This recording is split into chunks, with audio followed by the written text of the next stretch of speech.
2008 Escape Hybrid.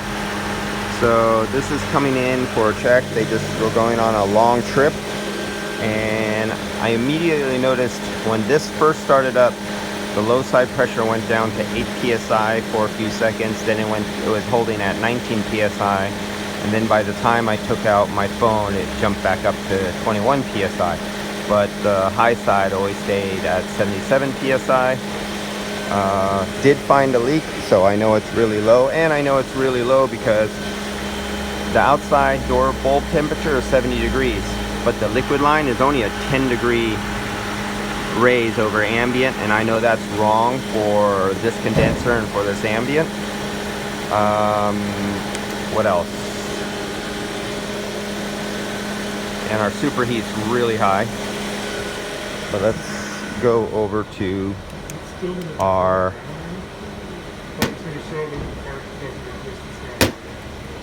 black lights, and let's go down to right there. Can you see that?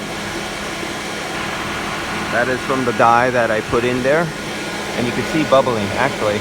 Oh, that's good. Let me zoom in on that for you. And yeah, zoom in all the way in. Let's see if you can see a bubble back there. Do you see the bubbles? Sorry for the shaky camera lens there, but I hope you can see those bubbles back there. Get the other light, maybe the other light will show you better. Right back there, poking up in the back. So they said they just wanted it checked, but actually they didn't know it was this low. It's not cooling, and they need a condenser.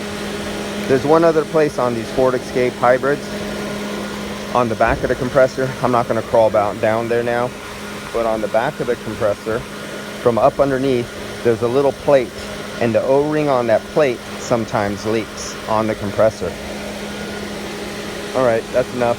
All I'm going to do is recover it. They're going to get a condenser, put on the condenser, and I'll come back and charge it up.